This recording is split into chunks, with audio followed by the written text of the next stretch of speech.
हाय, आपके साथ मैं हूँ Surabhi Sharma. India TV YouTube channel subscribe करिए, बेल आइकन दबाएं। और कर्नाटक की बात करें तो पिछले 24 घंटों में 400 से ज्यादा लोगों की यहां मौत हुई। हिमाचल प्रदेश में 70 से ज्यादा लोगों की जान जा चुकी है। इंडिया की कोरोना रिपोर्ट अब भी बेहतर नहीं हुई है, लेकिन अब कोरोना से ठीक होने वालों पर भी बड़ा खतरा मंडराने लगा है और अब ऐसे लोगों को बहुत अलर्ट रहने की जरूरत है।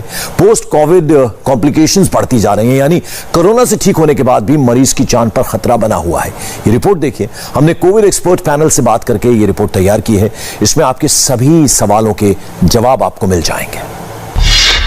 कोरोना पर इस वक्त ऑक्सीजन और आईसीयू बेड के बाद दो बड़ी टेंशन है। पहला है कोरोना के आफ्टर इफेक्ट्स, दूसरा है ब्लैक फंगस। कोरोना से ठीक होने के बाद भी लोगों को बहुत तरह की दिक्कतें सामने आ रही हैं। इस आफ्टर इफेक्ट्स के बारे में तफसील से बताएंगे, लेकिन उससे पहले बात ब्लैक फंगस की, जो इस वक्त बड़ा चैलेंज बनता जा रहा है। कोरोना के साथ अब ब्लैक फंगस बड़ा खतरा बनकर उभर रहा है। ब्लैक फंगस यानी म्यूकरमाइकोसिस, ये जानलेवा ही है, इसीलिए ब्लैक फंगस से हम इतनी चर्चा कर रहे हैं, इससे इतने डरे हुए हैं।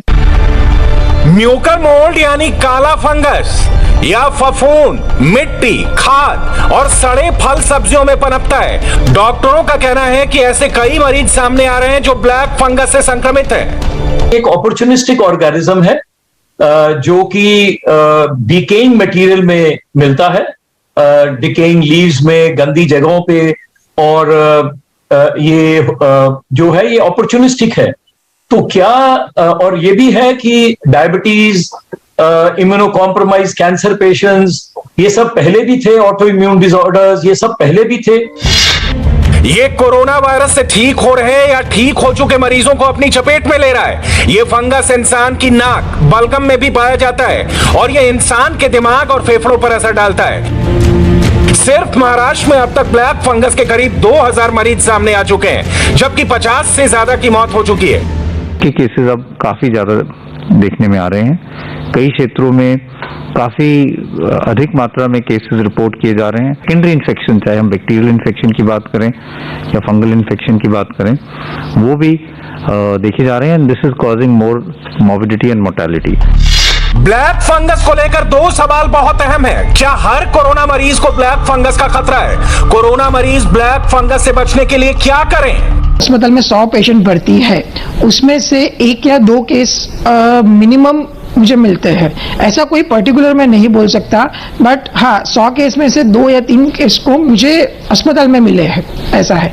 मैं अहमदाबाद में एक केडी हॉस्पिटल की बात करूँ, ये जहाँ पे है, तो उसमें मैंने तकरीबन 100 केस में से 2 या 3 केस में देखा है। बीमारी तो नहीं है, ये पुरानी ही बीमारी है। जो पेशेंट की इम्यूनिटी कम रहती है वो पेशेंट्स में हम पहले भी ये केसेस देखते थे, पर साल में 1 या 2 केसेस से ज्यादा नहीं होते थे। पर अभी कोरोना की वजह से और अनकंट्रोल्ड शुगर की वजह से, साथ में ऑक्सीजन वगैरह देने की वजह से पेशेंट की इम्यूनिटी काफी कम रहती है। वैसे भी कोरोना में इम्यूनिटी कम हो जाती है और साथ में अनकंट्रोल्ड शुगर की वजह से ये काफी बीमारी बढ़ गई है। जो हाई रिस्क पेशेंट है, जिसमें पहले से हाई ब्लड शुगर की लेवल हो और एडमिशन हो, अस्पताल में हो, स्टेरॉइड ज्यादा चल रहे हो और कोई भी दवाई चल रही हो जिसकी वजह से उसकी इम्यूनिटी काफी कम हो, हाई रिस्क पेशेंट हो, उसमें अपने को दवाई शुरू करनी बहुत जरूरी है। अगर ये एक बार पॉजिटिव यानी कि पॉजिटिव पेशेंट में, कोविड पेशेंट में पाया जाए, तो हमको उसकी ट्रीटमेंट वैसे ही शुरू करनी पड़ती है। जब तक वो नेगेटिव हो उसके उतनी देर तक राह नहीं देखनी चाहिए। जैसे ही वो पॉजिटिव एमआरआई में या कोई रिपोर्ट के साथ पॉजिटिव आता है तो हम उसकी ट्रीटमेंट शुरू कर देते हैं। ब्लैक फंगस से सबसे ज्यादा खतरा किन लोगों को है और इससे कैसे बचें, इसे गौर से देखिए। ये उन लोगों पर अटैक करता है जिन्हें डायबिटीज है, जो कोरोना पॉजिटिव है और स्टेरॉइड ले रहे हैं। क्या ये वायरस हमारे ऑलरेडी कॉम्प्रोमाइज्ड इम्यून सिस्टम को कम करता है? क्योंकि मैंने फंगस बहुत ऐसे लोगों में भी देखा जो यंग हैं, जिनमें शायद और कोई ऐसी ग्रेव बीमारी नहीं है, सिर्फ कोविड हुआ, उनको स्टेरॉइड मिला, लेकिन पहले भी हम स्टेरॉइड्स देते थे।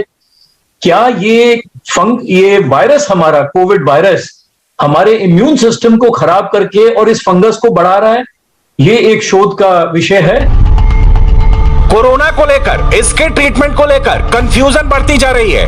म्यूकरमाइकोसिस या ब्लैक फंगस में मृत्यु दर 50% तक हो सकती है। इस वक्त सबसे ज्यादा टेंशन महाराष्ट्र में है, क्योंकि वहां ब्लैक फंगस के केस बहुत तेजी से बढ़ रहे हैं। अब इसे लेकर महाराष्ट्र में टास्क फोर्स एक्टिव हो गई है। इसका संक्रमण अब तेज हो सकता है जब कोरोना के गंभीर मरीजों को स्टेरॉइड दिए जाते हैं। ऐसे पेशेंट्स हैं जिनको डायबिटीज है, शुगर की तकलीफ है, और अगर वो कंट्रोल ना हो तो उनमें भी ये फंगल इन्फेक्शन के चांसेस ज्यादा होते हैं। और तीसरा जो बहुत इंपॉर्टेंट कारण है, miss use of steroids. Steroids जो पेशेंट्स ले रहे हैं, जिनको डायबिटीज है और साथ में कोविड है, अगर ये तीनों चीजें इकट्ठी मिल जाएं तो वो चांसेस ऑफ फंगल इन्फेक्शन एकदम बढ़ जाते हैं। अब इसे समझना जरूरी है कि किस तरह स्टेरॉइड ब्लैक फंगस की वजह बन जाते हैं। स्टेरॉइड के इस्तेमाल से फेफड़ों में सूजन को कम किया जाता है। इससे बीमारी से लड़ने के लिए हमारी प्रतिरोधक क्षमता एकदम से ज्यादा एक्टिव हो जाती है। लेकिन ये स्टेरॉइड मरीजों में शुगर का स्तर बढ़ा देते हैं और तब इम्यूनिटी का स्तर कमजोर पड़ने लगता है। सबसे ज्यादा खतरा उन लोगों को होता है जो डायबिटीज के मरीज हैं, क्योंकि स्टेरॉइड्स उनके जिस्म में लगी कोरोना की आग में घी का काम करते हैं। इसलिए इसको रोकने के लिए सबसे पहले तो मिस यूज ऑफ स्टीरॉइड जो है वो हमें कम करना पड़ेगा। और जैसे पहले भी कहा था कि जो पेशेंट जिनको माइल्ड डिजीज है, जिनको ऑक्सीजन की जरूरत नहीं है और जिनको अर्ली स्टेज में जो कोविड इन्फेक्शन है, उनमें स्टीरॉइड देने से नुकसान ज्यादा है, फायदा कोई नहीं है। जो रिकवरी ट्रायल है उसने भी यही दिखाया था कि अगर हम स्टीरॉइड्स माइल्ड पेशेंट्स में देते हैं तो मॉर्बिलिटी और mortality because of secondary infection ज्यादा होता है। इसलिए अगर किसी को कोविड है और माइल्ड इन्फेक्शन है, बुखार है, सैचुरेशन मेंटेन्ड है, खांसी है, लेकिन और कोई ऐसे लक्षण नहीं है कि ऑक्सीजन कम हो रही है, तो स्टीरॉइड नहीं देने चाहिए, क्योंकि उससे आगे जाके फंगल इन्फेक्शन के चांसेस हो सकते हैं। कोरोना के जो मरीज ठीक हो जाते हैं उन पर ब्लैक फंगस का खतरा ठीक होने के 12 से 15 दिनों बाद मंडराने लगता है। संक्रमण ना फैले इसके लिए मरीजों की ट्रीटमेंट के दौरान आंख तक निकालनी पड़ी है। हैरान करने वाली बात यह है कि ब्लैक फंगस बुजुर्ग और नौजवानों में फर्क नहीं देख रहा और कई कम उम्र के लोग भी ब्लैक फंगस की वजह से अपनी जान खो रहे हैं। अगर हम इसको अर्ली डायग्नोसिस नहीं कर पाएंगे, शुरू में अगर हम इसको पकड़ नहीं पाएंगे और इलाज एकदम से अगर शुरू नहीं हो पाएगा तो इसकी फैटल आउटकम हो सकती है। अब यह समझना जरूरी है कि म्यूकरमाइकोसिस या कहें कि ब्लैक फंगस के लक्षण क्या हैं। मरीजों की नाक बंद हो जाती है, नाक से खून या काला तरल पदार्थ निकलता है। मरीजों के नाक के आसपास काले धब्बे भी हो सकते हैं। सीने में दर्द और सांस लेने में तकलीफ भी हो सकती है। मरीज को खून की उल्टियां भी हो सकती हैं। अगर फेफड़े में हो तो बुखार हो सकता है, छाती में दर्द हो जाती है, खांसी होती है, खांसी में खून आ सकता है। लेकिन मोस्ट इम्पॉर्टेंट इशू ये है कि ये फंगल इन्फेक्शन अब ज्यादा क्यों देखा जा रहा है और उसके क्या कारण है और क्या प्रिवेंटिव एस्पेक्ट्स हम कर सकते हैं। एक तो ये है कि जो कोविड इन्फेक्शन है उसके कारण भी ये एक रिस्क फैक्टर है।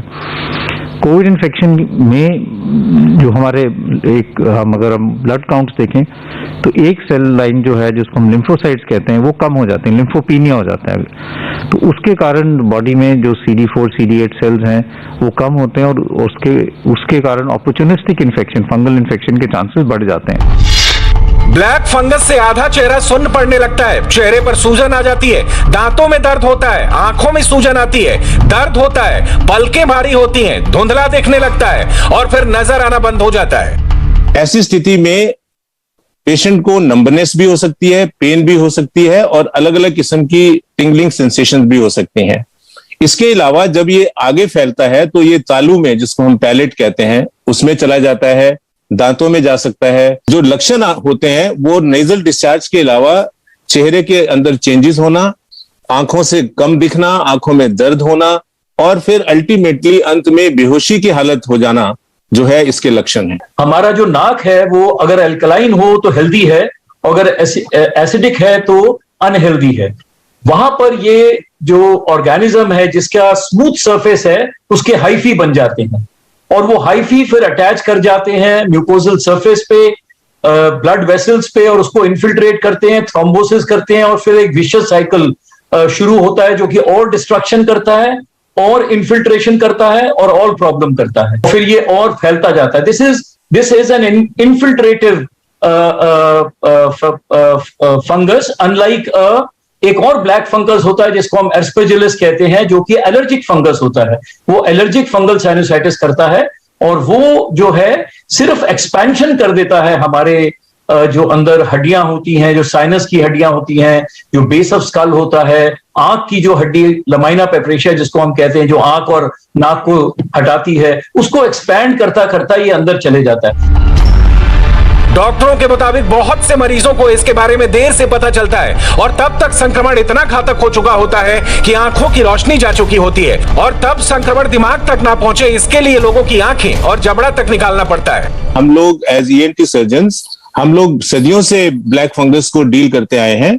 इस बार संख्या ज्यादा है क्योंकि कोरोना वायरस वाले केसेस में भी ये हो रहा है, क्योंकि उनकी भी इम्यूनिटी जो है बहुत सारे कारणों से, जो अभी मैंने बताया, कम हो रही है।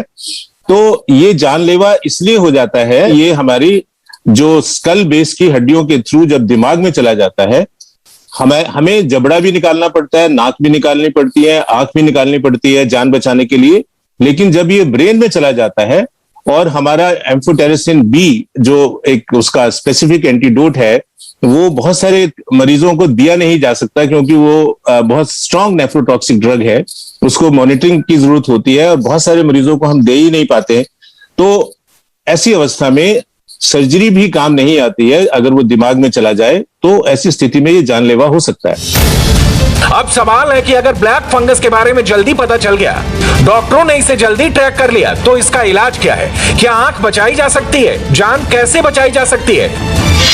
ब्लैक फंगस को रोकने के लिए एंटी फंगल इंजेक्शन की जरूरत होती है। इसकी एक खुराक की कीमत 3500 रुपए है। ये इंजेक्शन 8 हफ्तों तक हर रोज देना पड़ता है और यही इंजेक्शन इस बीमारी से बचा सकता है।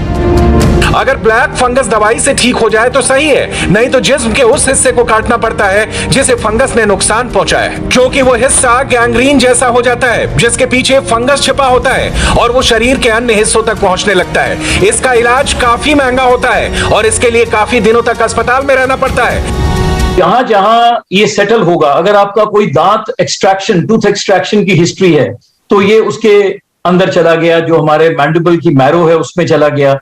अगर ये आंख के अंदर लेमाइना पेपरेशिया को इसने उस एरिया में, इथमॉइड्स हम कहते हैं, वहां पर था, तो ये आंखों में पहले चला गया क्योंकि वो बहुत थिन बोन होती है, उसको इरोड कर देता है। बेस ऑफ स्कल क्रिबिफॉर्म प्लेट जो हमारी आंख के और दिमाग के, जो नाक और हमारा जो जहां से ऑल्फैक्टरी रीजन होता है, सूंघने का रीजन, वहां एक बहुत थिन बोन होती है, उसको इन्फिल्ट्रेट करके दिमाग में चला जाता है। तो ये सब हमारे एरियाज हैं जहां से ये इन्फिल्ट्रेट करके इरोड करके ये अंदर निकलता जाता है। अपने ब्लड शुगर का जो कि कोरोना के दौरान स्टीरॉयड थेरेपी की वजह से प्रेसिपिटेट होती हुई देख रहे हैं हम बहुत सारे मरीजों में जिनमें शुगर की हिस्ट्री नहीं थी, लेकिन जब वो बीमार हुए और उनको स्टीरॉयड शुरू हुआ तो उनके ब्लड शुगर्स बहुत हाई पाए गए और जिसको समय लगता है ठीक होने में, तो वो अपने ब्लड शुगर को भी रेगुलरली मेंटेन करें ताकि उनका जो इम्यूनो कॉम्प्रोमाइज स्टेट है वो आगे और ना बढ़े।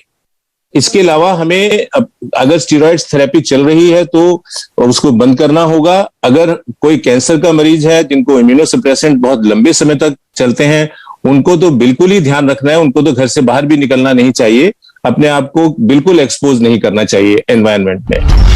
इसलिए ये जानना जरूरी है कि कोरोना नेगेटिव होने के बाद किन बातों का ध्यान रखें। 3 या 4 दिन में नाक से आंख में चला जाता है और आंख में एक बार विजन चला गया एक आंख में, फिर भी पेशेंट कोई ट्रीटमेंट नहीं ले रहा है या उसको ट्रीटमेंट देने में देरी हो गई तो दूसरी आंख में भी चला जाता है, दूसरी आंख की भी नजर चली जाती है और उसके बाद भी पेशेंट की ट्रीटमेंट नहीं होती तो ब्रेन तक भी पहुंच जाता है। तकरीबन 1 या मैक्सिमम 1.5 हफ्ते में ये मगज तक पहुंच सकता है। हल्की हल्की बीमारियों के लिए दवाइयाँ ज्यादा यूज मत कीजिए।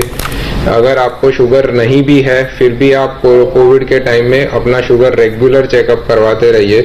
अगर आप स्टेरॉइड ले रहे हो तो कोई फिजिशियन के अंडर सुपरविजन में आप टैबलेट लीजिए, प्रॉपर डोजेज में लीजिए और जब उसको कम करना हो तब करना चाहिए। और जैसे ही आपको कोई भी साइन सिम्टम्स ऐसे नजर में आए कि जिससे प्रॉब्लम हो कि आपको आई साइट में प्रॉब्लम है, सूजन है, हेडेक है, तो तुरंत के नजदीक में ENT डॉक्टर, ऑफ्थेल्मोलॉजिस्ट या क्रिटिकल केयर स्पेशलिस्ट डॉक्टर को या इन्फेक्शन स्पेशलिस्ट के पास आप जा सकते हो। इसलिए बेहतर है कि स्टेरॉइड्स का इस्तेमाल कम से कम हो और मरीज डिस्चार्ज होने के बाद अपना शुगर लेवल की बराबर जांच करते रहे। एंटीबायोटिक्स, एंटीफंगल दवा और स्टेरॉइड का इस्तेमाल तब तक ना करें जब तक डॉक्टर ना कहे। अब एक एमआरआई हम आजकल करा रहे हैं, गैडोलिनियम एमआरआई, जिसमें कि उसका इन्फिल्ट्रेटिव नेचर पता लगता है। सीटी जो हमें कभी कभी नहीं बताता था, जो और हम सीटी आजकल अवॉइड भी कर रहे हैं, तो एमआरआई में हमें उसका इन्फिल्ट्रेटिव, जो उसका थ्रोम्बोटिक एरिया जो नेचर है थ्रोम्बोसिस करने का, वो हमें पता लग रहा है एमआरआई में क्या है। मैंने आपको पहले भी बताया, हमें यह भी एक्सक्लूड करना पड़ेगा कभी कहीं एलर्जिक, नेजल एलर्जिक फंगस तो नहीं है, एस्परजिलस वगैरह तो नहीं है। लेकिन आजकल आई थिंक जिस सिचुएशन से हम कर रहे हैं, हमें हर चीज को कड़वे घूंट से ही पीना पड़ेगा और देखना पड़ेगा, उसको एक शक की नजर से देखना पड़ेगा। अब जैसे मेरा एक पेशेंट है, उसका दांत निकाला और वो मुझे कह रहा है कि डॉक्टर साहब यहाँ पर मेरे को स्वेलिंग हो रही है, और उसको एंटीबायोटिक दिया गया, वो एंटीबायोटिक ठीक नहीं हुआ, तो मैंने उसको कहा नहीं, आप इसको दिखाएं, एमआरआई कराएं, और एक हम अगर कोशिश करेंगे छोटा सा टुकड़ा लेके जांच करें कि क्या चीज है, क्योंकि हमें एक्सटेंट ऑफ द डिजीज, वो कहां तक फैला हुआ है, ये ऊपर से नहीं पता लगेगा। ब्लैक फंगस की दिक्कत उनके साथ आ रही है जिनके लिए स्टेरॉइड इस्तेमाल किए गए, लेकिन बाकी मरीजों के साथ भी बहुत सी दिक्कतें आ रही हैं। जैसे कोरोना नेगेटिव हो गए लेकिन खांसी नहीं गई, कोरोना से ठीक हो गए लेकिन कमजोरी बहुत है। कई स्टडीज आई हैं जिसमें लोगों ने, रिसर्चर्स ने, जो पेशेंट्स कोरोना से ठीक होके घर चले गए थे, उनको कुछ हफ्तों और कुछ महीनों के बाद उनको वो चेक किया कि उनको कोई सिम्टम्स तो नहीं है, किसी भी तरह का सिम्टम, और बड़ी सरप्राइजिंग फाइंडिंग आई थी कि 50% से ज्यादा लोगों को कुछ हफ्ते बाद कोई ना कोई सिम्टम परसिस्ट कर रहा था। अब ये सिम्टम हमारे मानसिक हो सकता है, बहुत से लोगों को नेगेटिविटी, डिप्रेशन या कुछ मूड चेंजेस हो सकते हैं, कुछ चेस्ट में, गले में खराश, चेस्ट में माइल्ड खांसी परसिस्ट करना, और जो सबसे कॉमन सिम्टम जा रहा है वो है कमजोरी यानी लेथार्जी। जैसा आपने कहा, लेटे हुए हैं तो उठने का मन नहीं करता और कोई काम करने का मन नहीं करता, जोड़ों में कभी दर्द। मुझे खुद एक्चुअली 1 महीने पहले कोरोना हुआ था और अभी भी नी के नीचे वाले पैर में रात को जब सोता हूं तो अजीब सी जलन सी, बर्निंग सी होती है। तो इस तरह के किसी को डायरिया परसिस्ट कर रहा है, किसी को कुछ पेट अपसेट है, बट सबसे कॉमन सिम्टम है बॉडी में ताकत ना होना, बड़ा शिथिलता का एहसास होना। अगर आप अपना डाइट अच्छे रखें, अगर आप किसी भी तरह के एडिक्शंस को अवॉइड करें, थोड़ा बहुत एक्सरसाइजेस और व्यायाम करते रहें, और सबसे इंपॉर्टेंट पॉजिटिव थिंकिंग कि नहीं ये टेम्परेरी है, ये ठीक हो जाएगा, ये ठीक हो जाएगा, तो मोस्ट ऑफ द पेशेंट्स समय बीतने के साथ पूरी तरह ठीक होके और अपने नॉर्मल, और इसमें परिवार के सदस्यों से जो सपोर्ट मिलती है, जो ढाढ़स मिलता है, एनकरेज मिलता है, उसका बहुत अहम रोल है। जो मरीज ठीक हो चुके हैं उनसे अब भी ऐसी शिकायतें मिल रही हैं कि सांस लेने में तकलीफ हो रही है। ऐसे में सवाल है कि कोरोना से रिकवरी के बाद भी सांस लेने में तकलीफ क्यों हो रही है? कोरोना नेगेटिव होने के बाद सिर में क्यों रहता है दर्द? वीकनेस भी रहती है, खासकर एक सिम्टम बहुत प्रेवलेंट है कि जैसे ही पेशेंट बैठ के उठता है तो उसको एकदम से चक्कर आते हैं, जिसमें कि थोड़ी सी हाइपोटेंशन हो जाती है जब बैठ के मरीज उठता है। ये कुछ सिम्टम्स जो हैं ये धीरे धीरे समय के साथ जाते हैं जैसे हम बीमारी से उठते हैं। मैं ये बताना चाहूंगा, जैसे हम टाइफाइड की बीमारी, लंबी बुखार से अगर उठते हैं और कई बीमारियां जिनसे उठते हैं, तो कुछ रेजिडुअल सिम्टम्स रह जाते हैं जो कि हमारी बॉडी, क्योंकि हमारी बॉडी का कैटाबॉलिज्म बड़ा फास्ट हो जाता है, हमारा वेट भी कम होता है। ये भी बता दूं, कोरोना के अंदर हमारा वेट भी कम हो जाता है, तो धीरे धीरे करके वेट भी जो है सामान्य आता है। हमारी बॉडी के प्रोटीन ज्यादा यूज हो जाते हैं, तो हमारे को हाई प्रोटीन डाइट लेनी चाहिए। तो ये सारी जो चीजें हैं ये रिकवरी के लिए।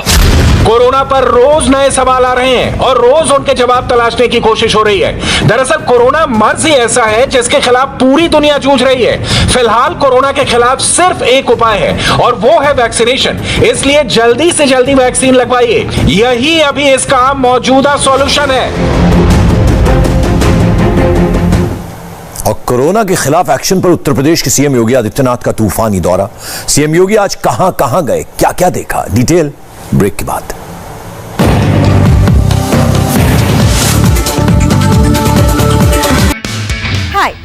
सुरभि शर्मा। खबरों से अपडेट रहने के लिए India TV YouTube channel subscribe करिए, साथ में बेल आइकन जरूर दबाएं। जुड़े रहें इंडिया टीवी के साथ।